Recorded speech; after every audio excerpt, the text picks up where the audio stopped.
What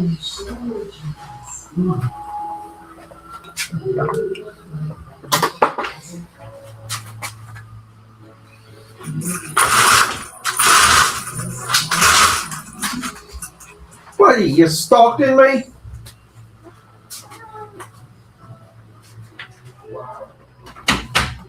What are you stalking me?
Hey, buddy, I'll be back, okay?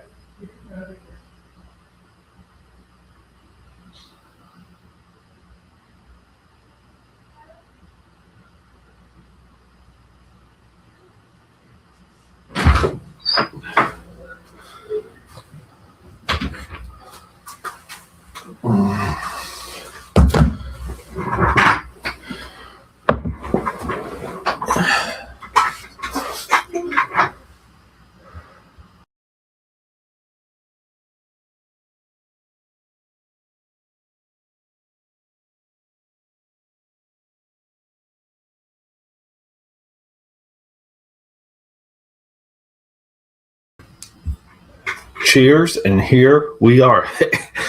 Morning, aka Patters. We are still working on yesterday's Hawkman. Now, keep in mind, if I don't have any scheduled videos or podcasts today, it's because I just didn't have time within the week to get anything out on Sunday. But if I don't do that, Sunday, I observe the day of rest. So no work on Sunday. The only thing I can do on Sunday sometimes with you guys is to, hang out, drink some coffee, talk comics, and draw. And let's be honest, you guys want to see me draw more anyway. So cheers to that. We're going to try and complete this. I want this done. This was for Mark Poulton back in the day, maybe 2011. I was going to give him this bag because at the time he was working on Savage Hawkman. And my whole idea was we had like a comic book pitch idea. We kind of had like a script we worked on together, mostly like him finalizing the script. And the whole idea is this comic was going to be a Sharpie comic book. I was going to draw all in Sharpie. And I had the layouts, and I was going to give him the script back with the layouts and this.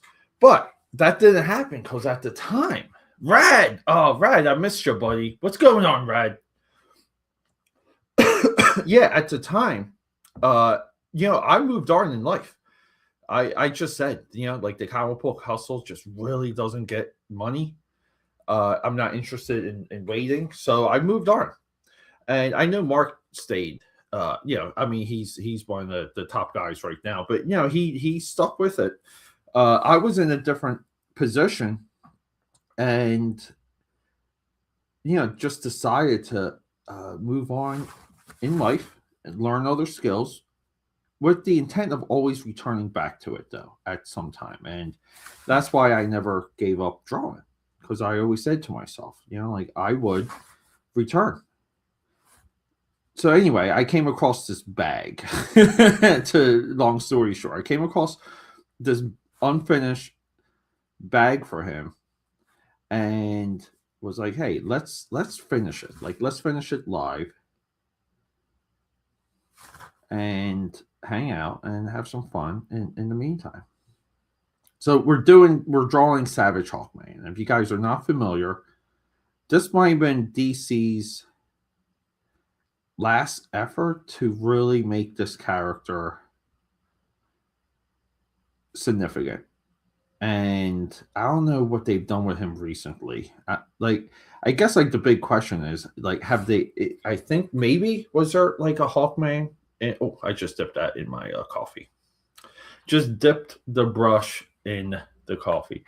Yeah, and we're way clearer. So the image yesterday was horrible. I have to build a better process of testing camera, like the camera and sound. But yesterday's image, and right, what we're going to do now is I'm going to bring up the stream on my other. So I have a giant TV monitor here that I like to turn my head, and I can see some of the comments when they pop up a little bit more clear. So I'm going to do that. And hopefully too, like this is like me streaming 2 days in a row is huge when it comes to the later availability of me and the later months of 2025, because I got so freaking busy again. I just about entirely backed away from streaming, even for like the Hump Day show and stuff. Hopefully like this week, I think I'll be good this week. Some of it too is the 9 to 5, the work stuff. We kind of have slowdown periods, and I got no one kind of like pecking at me, which is good.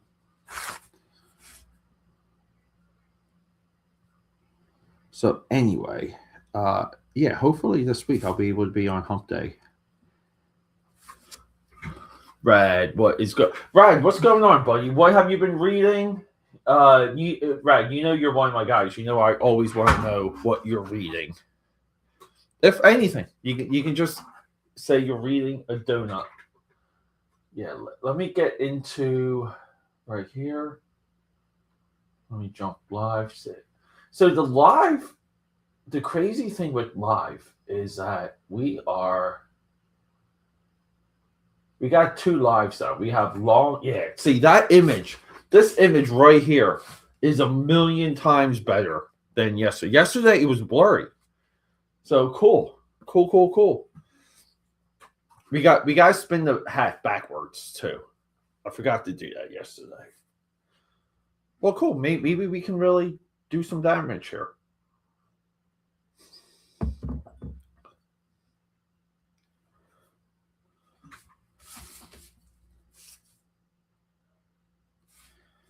Yeah, so this was the last time I recall DC trying to do something with this character. I should have researched it a little bit more last night, but I didn't think of it. And by research, I mean like a 10-second Google search, right?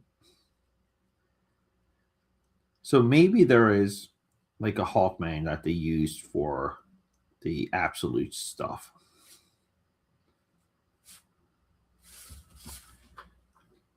Maybe, right? I don't know.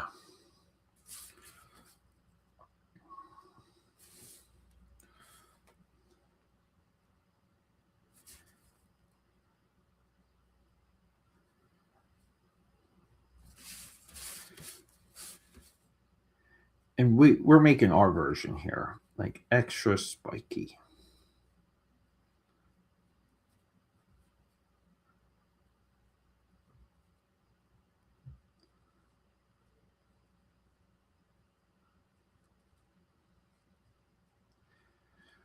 So today, what's on the docket today? We have Buffalo Birds at 4:00, and I have to work out. I gotta get everything I need for like the whole week, kind of in progress before the game starts, right? So I can just sit down, and if I got to do some work during the game, we got that opportunity. And then I got get cook food. I guess like the two big things right now, basic stuff. I gotta go food shopping, which is literally right underneath my building, which is so convenient. Got a giant grocery store that I live above, and I gotta work out. Here we go, Rad. What we got? Mostly. Oh, cool. Work on Friends Comics. Nice.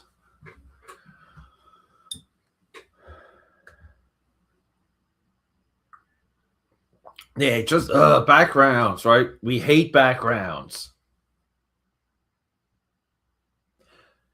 Yeah, okay, absolute. So there is an absolute Hawkman. Okay.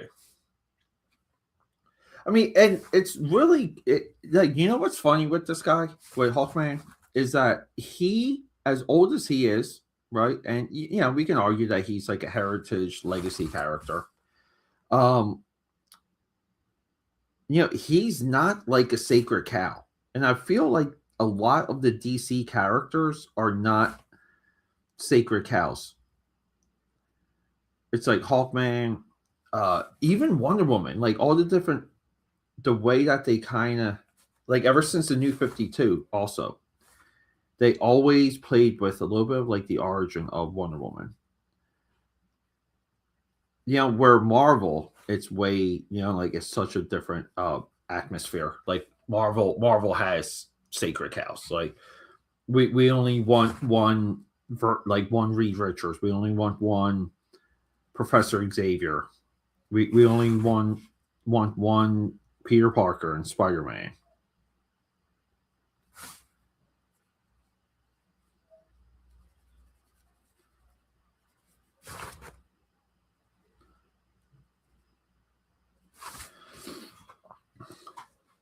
Yeah, I at this point, I have to. Like, I gotta catch up with the Absolute stuff. I think all the advertising and these articles about how good they are and selling out and stuff, I think it worked. I think I have FOMO.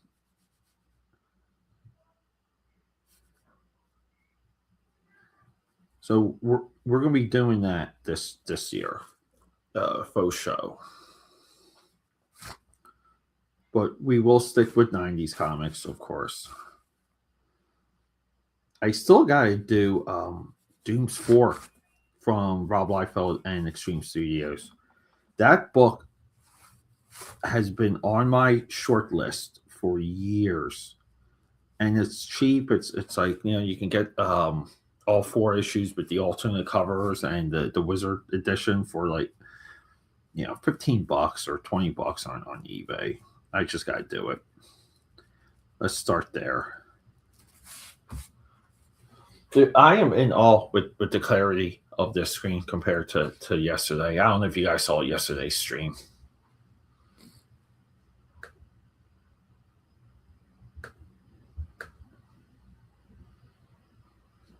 Weird helmet and Absolute. Yeah, see, that's why, like, sometimes, like, you gotta give Marvel a little bit of credit back in the day when they went heavy with the Ultimate stuff. Because, like, the Ultimate stuff had like slight, like, skewed concepts. The concepts were slightly shifted, but the characters mostly looked like the characters, and I think that lended to the Ultimate's success, or the Ultimate line success, not the modern day Ultimate Marvel stuff. Yeah, I lost interest after Dragon Joker. Yeah, there we go. The Dragon.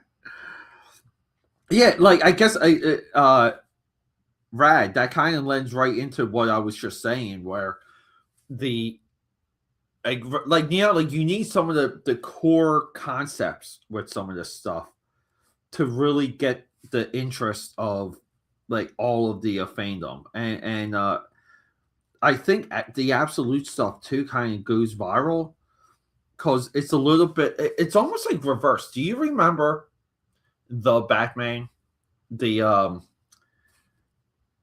geez, might have been 2007, maybe earlier, but that was the animated series that had the dreadlock Joker, and Bane was like this big red dude, but it was all designed by Jeff Masuda from Extreme Studios.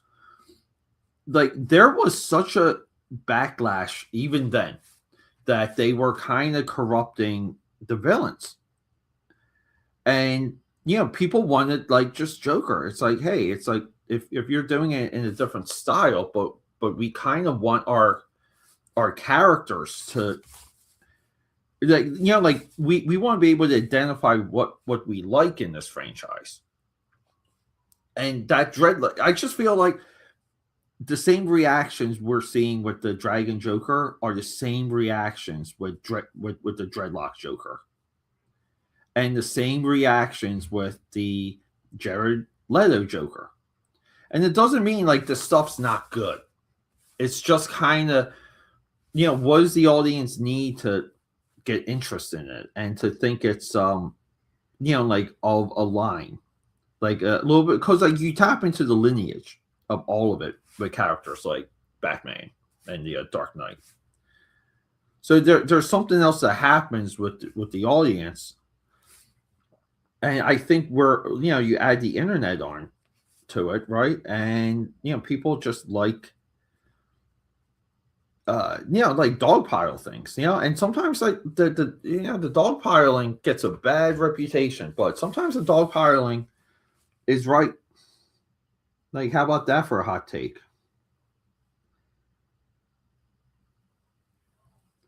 What's the book you're working on, Rad? Like, what's the I don't know if you can divulge the title if you're working on someone else's project.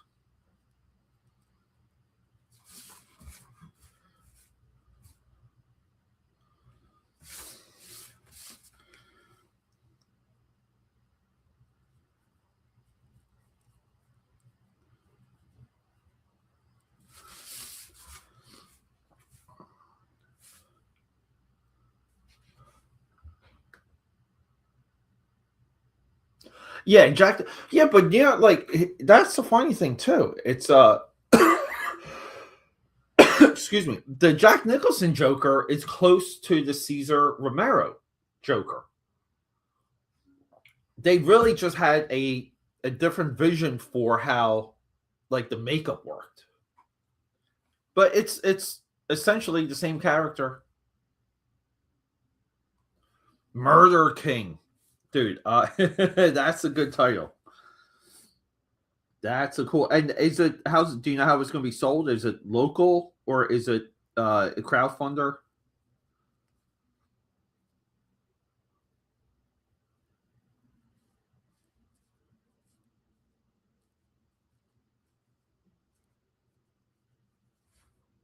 Murder King. We like that.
Yeah, kind of mixed between Sin City. I thought of Sin City when I first saw the title.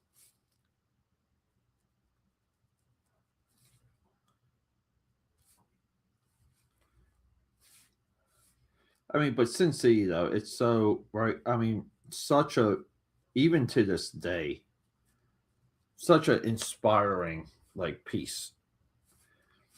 It's hard not to read Sin City right now and just say, I want to create something like this.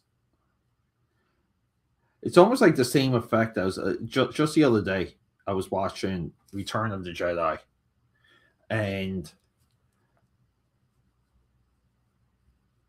it's just like watching those original Star Wars movies, like watching the you know Goodfellas or The Godfather.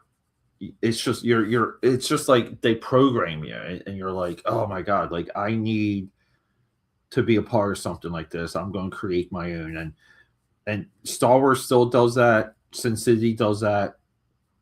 I think for me too, like Watchmen does that 1,000%. It's like these works they just capture you.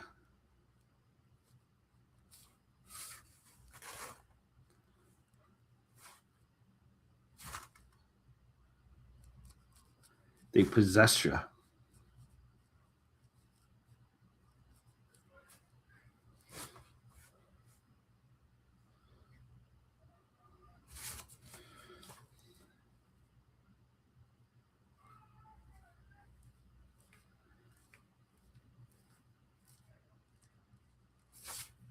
Yeah, and Brad, if you need anything, Kickstarter. If you need anything for that book, just let me know.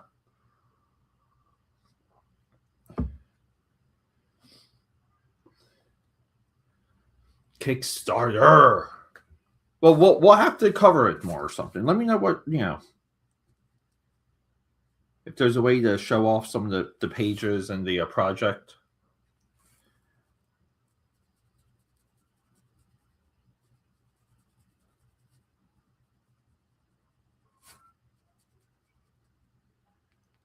Or always you can always find me on social. Just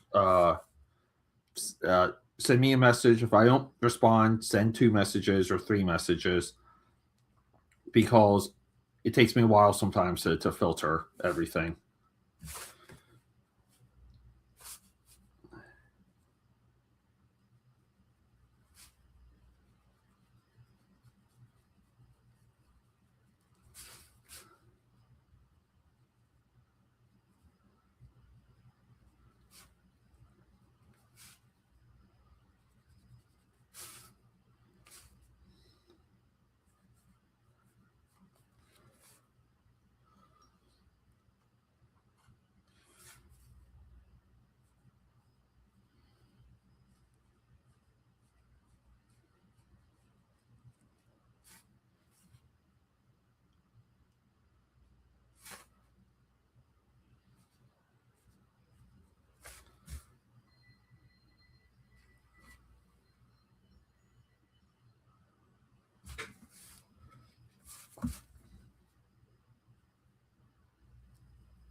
I think for this, because I will have to move on to like other pieces, but I think for today's session with this guy, if I get to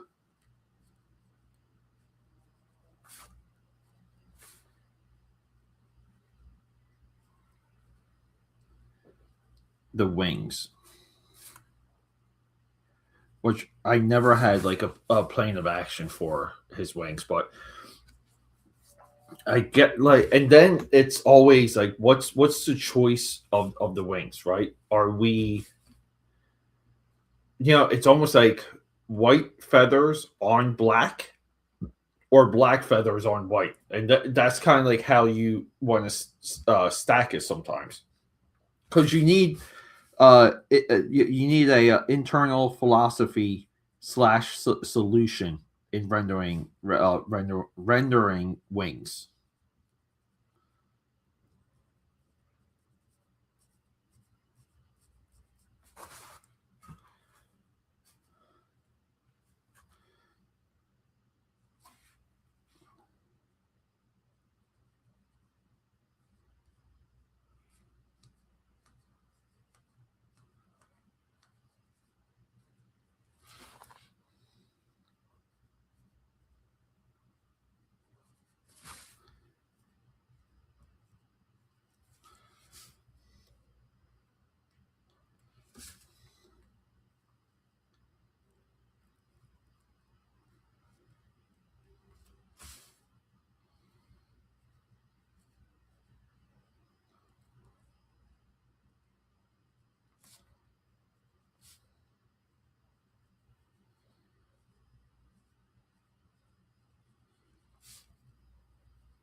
Here we go.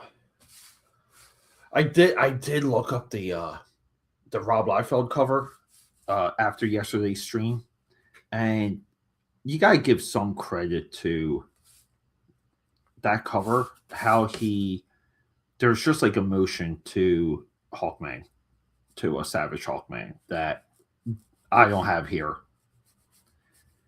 There's like a little bit of a weight to the character that is just not here. But right, yeah, we draw things our own way. But he sometimes, because I think he draws so quick and he goes to like the finished piece so quick. Because like he sketches and finalizes like at the same time. That's just a little bit of the way how I view his technique. Yes, yes. Let it be said, Rob Liefeld has technique. I know, right? Some people, it's hard for people to believe that, but he does. And he's able to kind of like not overcorrect in spots. And what happens because of that is, there's like a emotion. There's almost like a unforced spontaneity, and you kind of get that when you're not double correcting and you're not doing like you're like boxing or sketching and resketching, and like a lot of these other like techniques we see where people, again, they go through their line work, they select the best lines. Drawing is like redrawing type stuff. That's not Rob Liefeld. Like drawing is not redrawing for him. So there is like like I said, like a speed and like a spontaneity to it.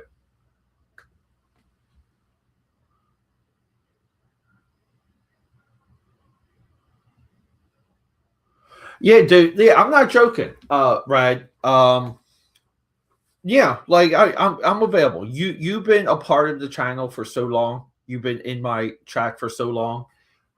Give me the opportunity to pay you back a little bit, and pro bono. Even though I don't like saying that, because usually pro bono means the work's not good.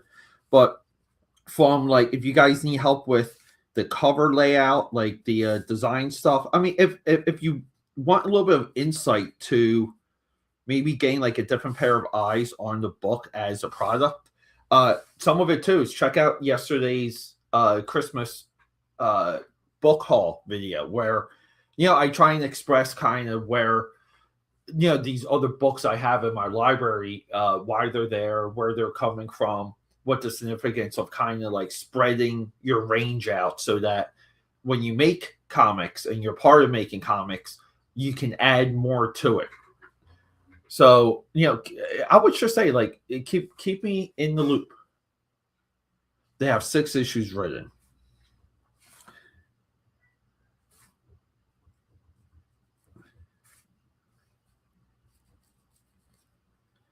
6 issues. Nice. It's like it's always that like my one thing with that though is always, hey, can we get one great issue, right? Like give me one great issue. I don't care about your like universe and all the other ideas. I just want one amazing read.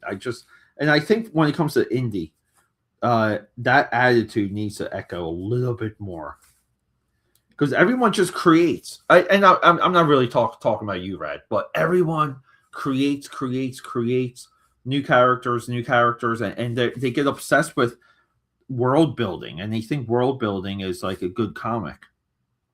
And it's like, the hell with that, dude. Let's just do one cool book. Let's blow people's socks off. Let's do, and that's always been my attitude with Trial by Fire, which is hilarious because like even back when I was heavy working on that, like that was kind of like a commentary on the multiverse. And now like the multiverse is such a everyone discusses multiverse. Where back then it was a little bit less of a known geek term. But I probably lost like first to market on the live multiverse like concepts with Trial by Fire. But it's a commentary against the ridiculousness of the multiverse storytelling, which I view as lazy. And that might be blasphemous, right? So people love their multiverse now, which I don't get it. I don't get it, Rad.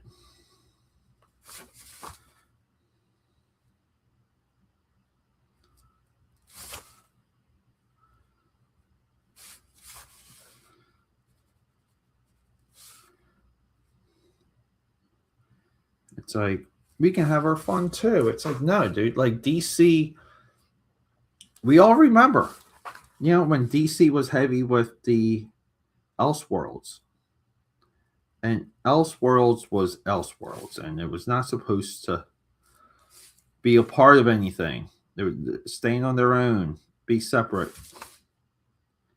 be their own Elseworlds thing. And how have the mighty have fallen?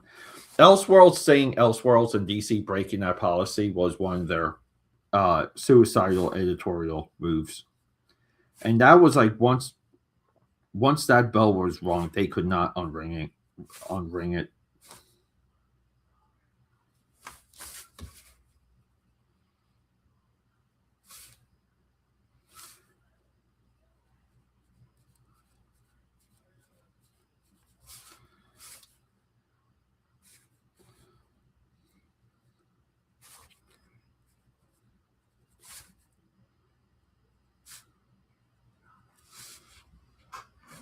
So we butchered his hand here. If you guys haven't seen it, it's not where it should be in shape. So it's a loss. It's an inaccurate hand here, and I don't think it looks good.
So recently too, I don't know if you're up to great. Yes. Yeah, dude, you too, Ride. Thank you.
Here we go.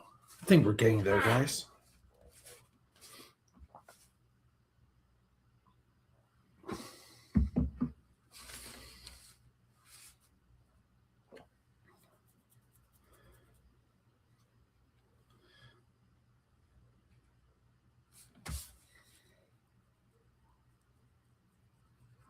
Should have used a little bit of a bigger, thicker brush for the shadow on the leg here.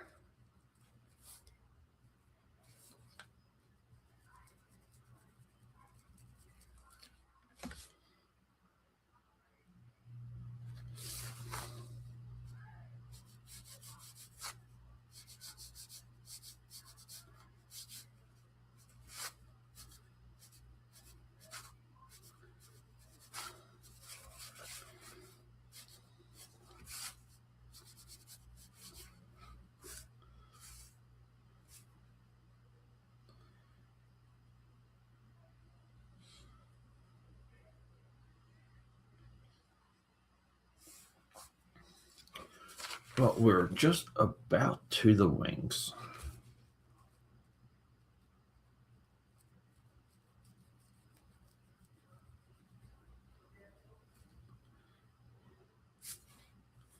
And I gotta look up the chest emblem. And also, too, I don't know if his wings are like metal or like bird wings or like normal Hawkman wings. I don't know. To me, it's always like, how far have they taken this character away from the superpowers version?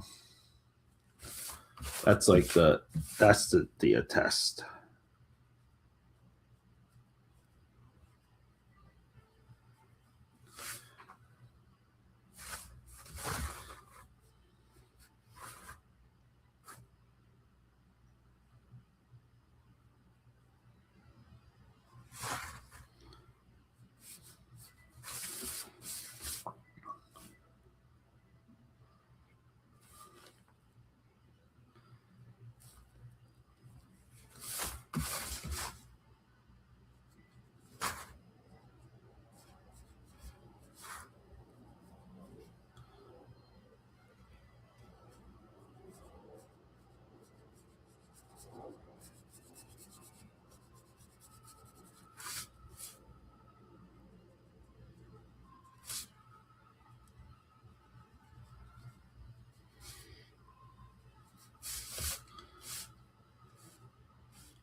It is wild how quickly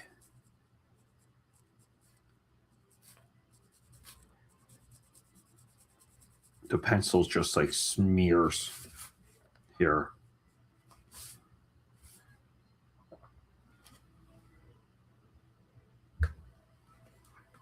Let me get that. What's this? Karox? Hold up here. Let me. A little bit of a delay. Cora XD. Thank you, Cora.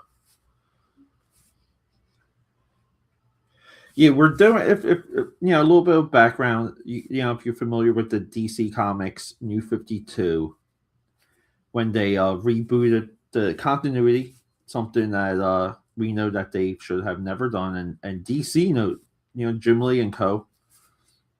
Knew better.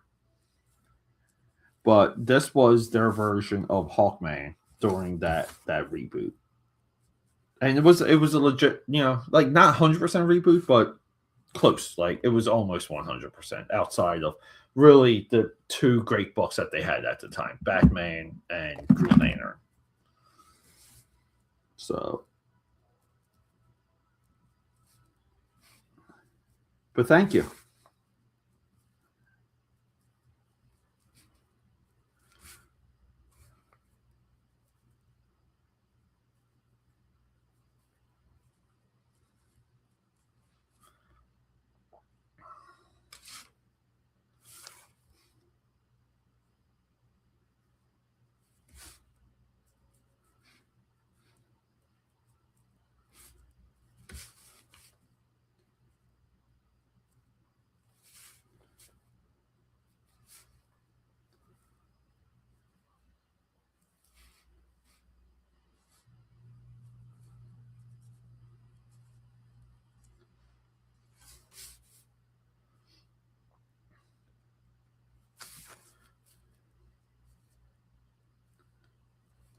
Yeah, and I for here,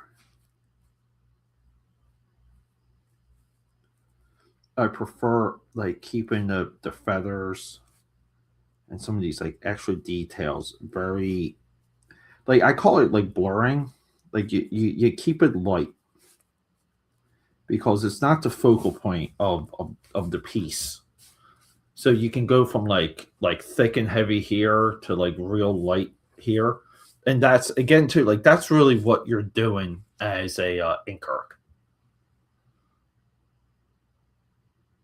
Yeah, thank you, Adam. Yeah, I was just commenting on it.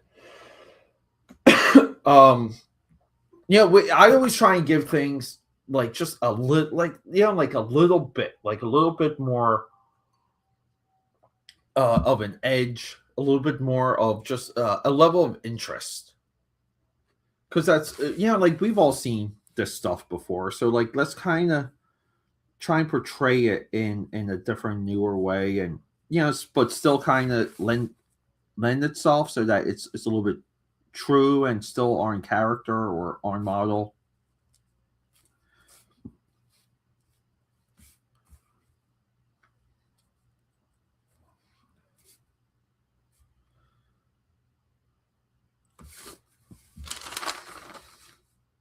Yeah, and we're also drawing this on a 20-year-old paper bag. Cause I always maintain you can make anything look cool.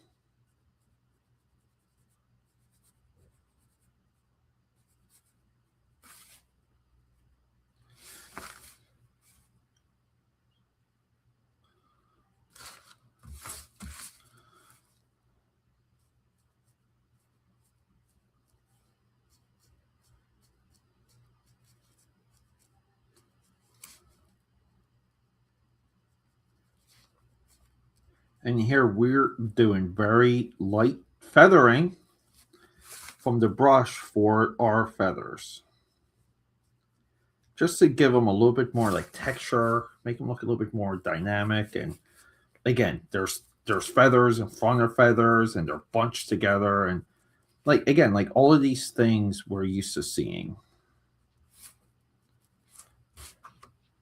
It's always a little bit more difficult when you have to draw things that are immediately outside your window. Yeah, so it's always just to break down a good rule of thumb is you kind of like in your mind's eye, you fish lens it, you fish eye lens it, meaning like focal, blurry, like for and that's not just like comic book inking. That's a lot of that is illustration and even fine art landscape painting where like you blur things into the distance unless you're doing like a huge piece, but like usually you have to replicate the atmosphere, what the eye can see, and you do that in everything. And I just think like that little technique there, I think a lot of creators miss it, and that's why like I call it like drawing to the edge, where they'll draw everything to the edge and everything's in focus, and there's no layering, there's no depth of field. That's a little bit of uh like the problem, because you should kind of experiment enough, and you kind of should have your own methods to replicate how the eye sees things.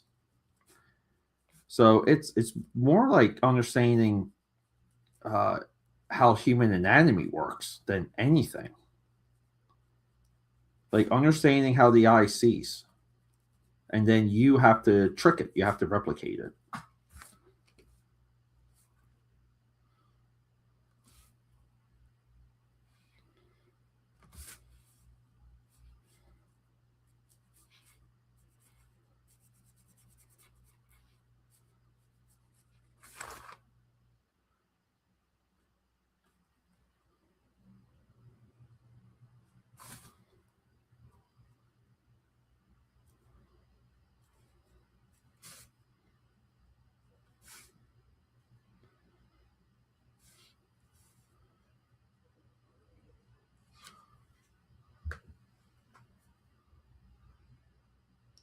I would say like from early on, yeah. I mean, I grew up around that era, like for sure, and I know there's a lot of like that style that's replicated in my pieces.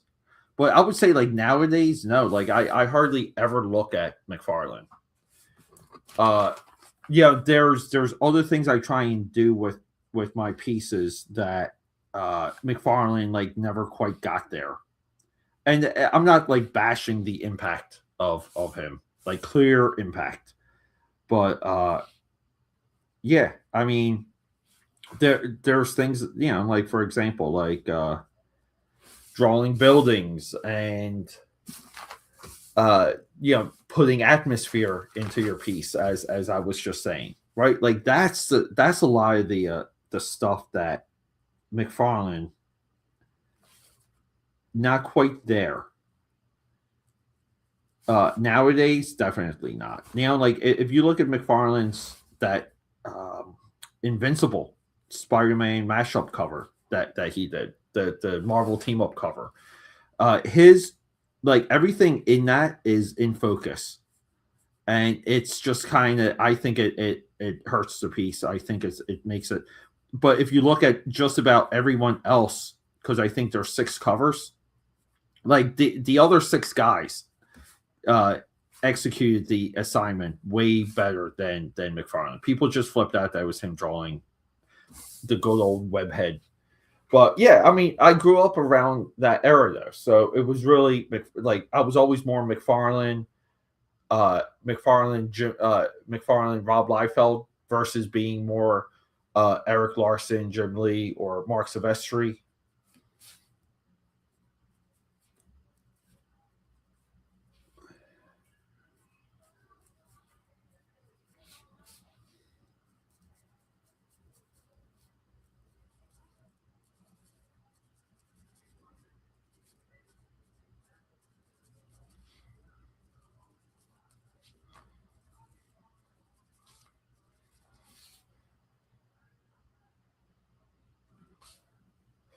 So what we're going to do here, we're going to put the brush down, and I gotta sketch out a couple of like the details to like the feathers here that are going to stand out, because we have the feathers on the right side a little bit more visible.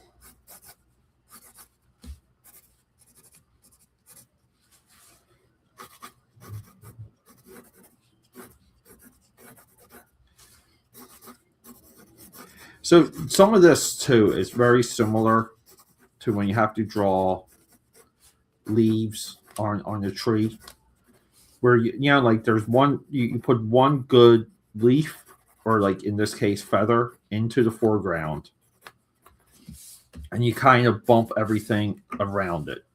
Like so now there's one in the foreground, and then there's like 2 smaller ones left and right of it, and you can kind of just keep going with that.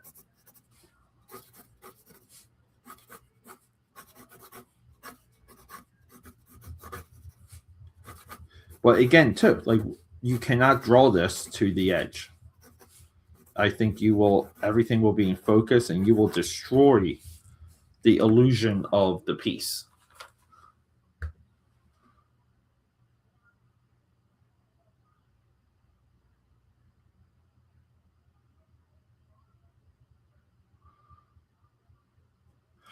Yeah, I don't know. I mean, there's 2 positions, Adam. There's always like kind of like what you like, and then there's also like what's correct. And you have to know like the difference between those 2 artists. And I think when you're younger, I think you're drawn to what looks, like you're drawn to kind of those image guys. Like and you can even put like Jack Kirby in that. Like you're drawn to like this dynamic position that these artists like put you in as a viewer, meaning like the artwork kind of makes it interactive, like like because you put so much of yourself into seeing it and visualizing it, right? And and it's almost like, it's an interactive experience, like the first time you see a McFarlane.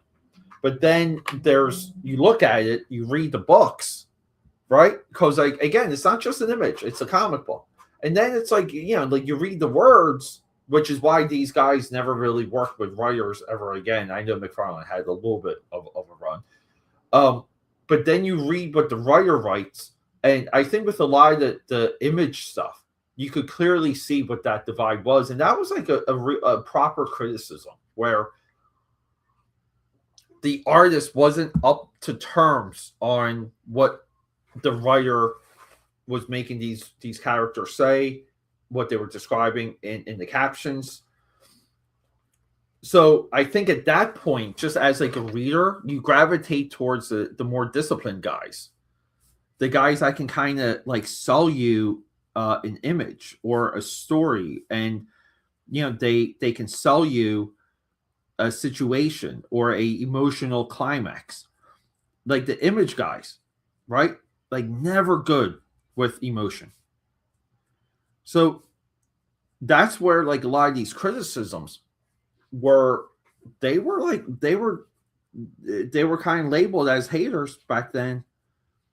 But you kind of want to say when it comes to comic book production and being monthly and being able to draw anything and draw emotional stories and draw humorous stuff, the image guys, like they backed away because the demands of Marvel editorial would demand that. They'll say, look, man, like you have to be able to draw a Volkswagen, dude. Like, I don't know what to tell you. You have to draw a Ferrari here, or like this guy picking up the mail. Like the story needs this. The story needs Peter Parker flipping some eggs.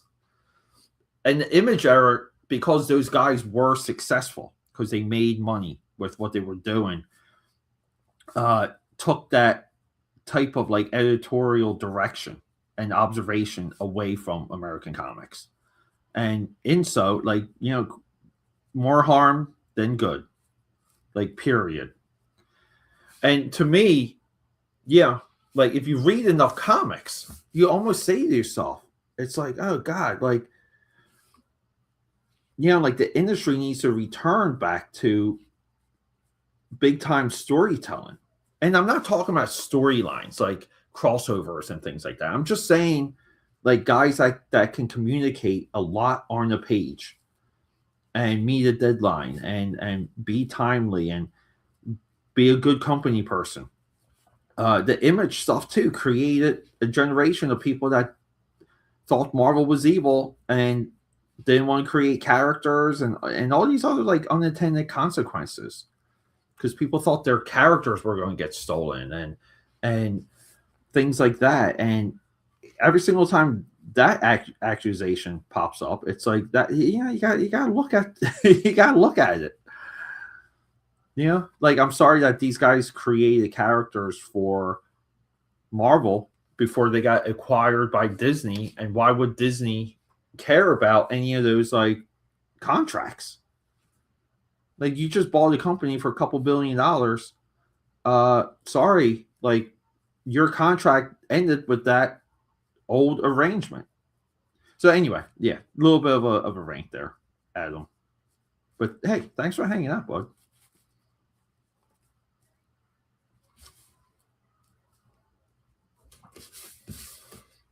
We're getting there though with this. I don't know if you can see some of it.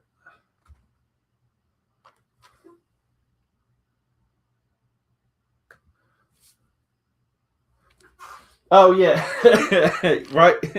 I mean, here, if you want to see the bag, like, this is what the bag looks like.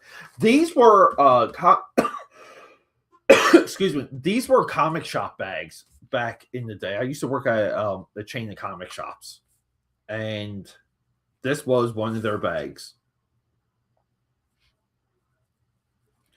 Never had branded bags, which I always hated. I think comic shops should have bags with their logos on them and kind of be a little bit personal, especially today. I know it's money, and I know it's kind of tough to do, but I think they, but the margins in comic shops, like even then, tough. Now, even worse.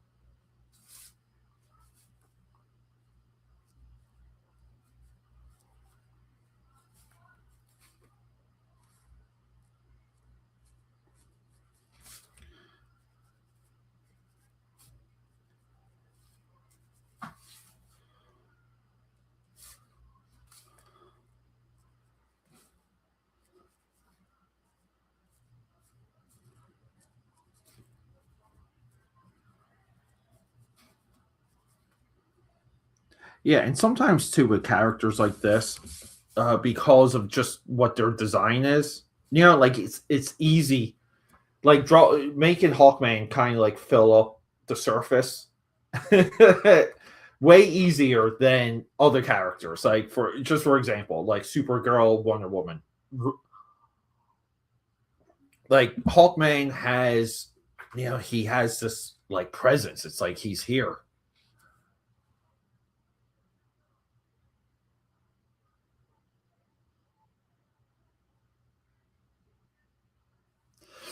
Yeah, I mean, I think there's guys today.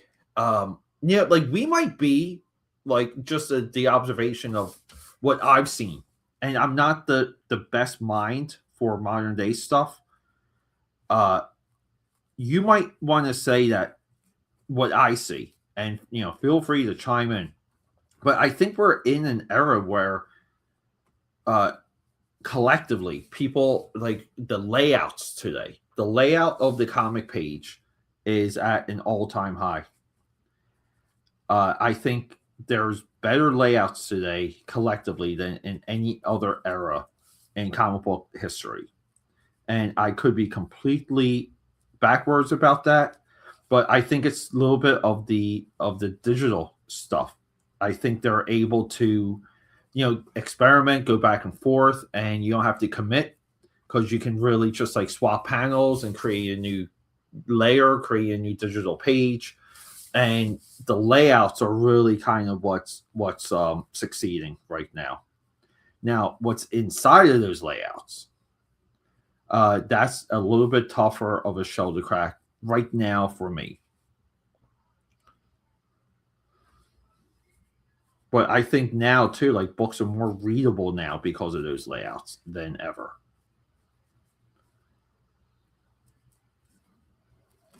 And the layouts just might be too like something that shifts with the time and sensibility. Not you like just one of those like subconscious things that always was there in comics but never quite pinpointed. Like like no one really defined it, but it was just maybe one of those things people always knew was there.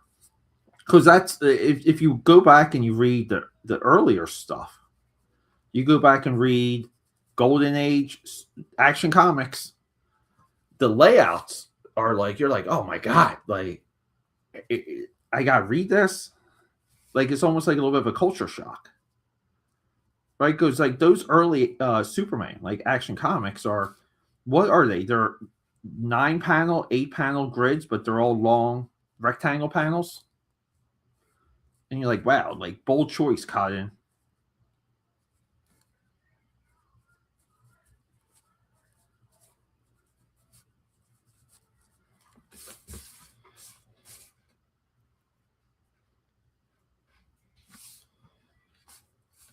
See, and like that's where kind of like what we want. Yo, what's up, Mike? Mike, I miss I miss our boy right here. I gotta watch that movie. It's almost like I'm a little bit on a pattern where maybe I'm watching the Warriors, and by watching it, I mean like it's practically on for the whole day. Like it's maybe like every 3 months, I just get the urge to put that movie on.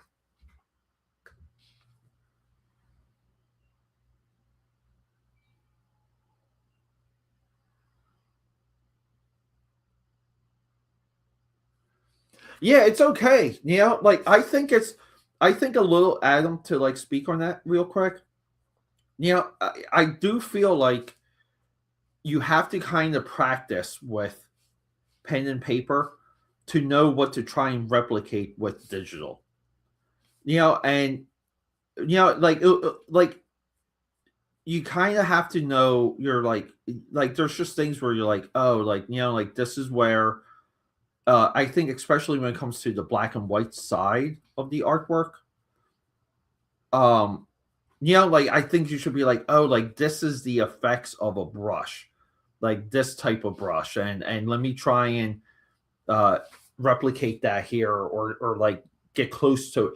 Let me it's the same as like if you're working with watercolor and then you go to like digital, you're going to use the digital side in a way where you're like, oh, this is what I do with a sponge. This is what I do with like a paper towel. Let me try and duplicate that and make you know like so there's a little bit of that, and I think you're better doing both. But you can be digital focused, but never ignore the pencil and paper though. I think it makes your digital stuff way better. And you can kind of tell sometimes. You can tell the digital guys that have good pencil and paper skills versus the ones that don't. Like and you can tell very like I think it's somewhat clear. So we're almost I guess like we're like done here, everyone. Yeah, I know. We're I'm still like surprised where is like the Warriors like comic book? Like where's the Warriors comic book universe? Where like it's a little bit like the novel, the Soul Uric novel, and to where like you kind of like each warrior, even in the movie, they mention it in the movie, is a delegate, right? So they represent like 1,000 or 100. So the warriors, just from in the movie, they're like a 10,000 person gang, right? Or maybe 1,000. Like Cyrus mentions it in the beginning of his speech. So like the next part here would be to, you know, I gotta get the reference for his emblem, which is like good enough, I guess. Like here, if I do it from memory, I forget. Does it have like a dot or like an eyeball in it? And then I don't know if I'm going to paint it. I wanted this just to be like with white out to like do the highlights. So maybe I'll keep the white out. Maybe I'll add some color. But I think we're going to stick with the white out. So because I just think the layout for this works. All right, everyone, we're going to wrap it up with a little bit of a goodbye graphic. Hold up here. Let me get back to what.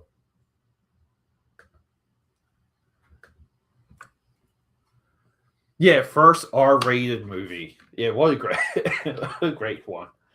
I was in Brooklyn. No, I was in the Bronx over the summer, and I saw a baseball fury walking down the street.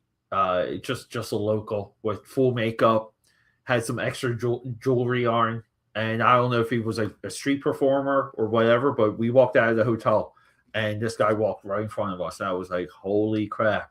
But that's the Bronx is a part of the Warriors lore. So those people, and you go there, and like all the merchant, like everyone's selling Warriors gear, like all the bootleg stuff, which is also pretty wild to see. Sorry, we got a little bit of a shadow here. I wanted for the wing. Yeah, so guys, we got a lot more coming. Hopefully I see you guys back soon. So not bad for me to like time wise to wrap up this guy. I was so surprised when I found it, just going through like old papers, and most it was actually a stack of papers that should have been documented and scanned in like years ago, and I just kept like moving them around. So kind of cool.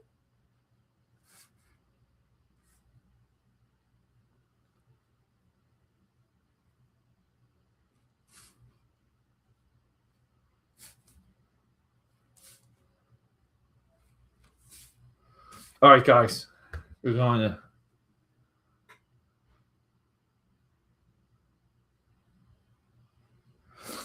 Yeah, the camera angles, the lighting, the casting, dude. Like, everyone in Warriors. I always compare the like how every member of the Warriors is like a clear different character. Like there's no mixing people up. The same way how in James Cameron's Aliens, how the Marine guys are like I get it, like maybe Hudson and like Hudson and Hicks kinda, right? But personality wise, like way different. And like you line up like Frost and Apone and go through even what Farrow and Dietrich, they're all drastically, they look different, they act different, just like the Warriors. And I think the Warriors is just that it became like a template almost. Guys, I love you. I hate to go, but I have to work out, and it is football Sunday. So cheers. Get you guys some coffee. Drink a lot of water today too. Rock and roll.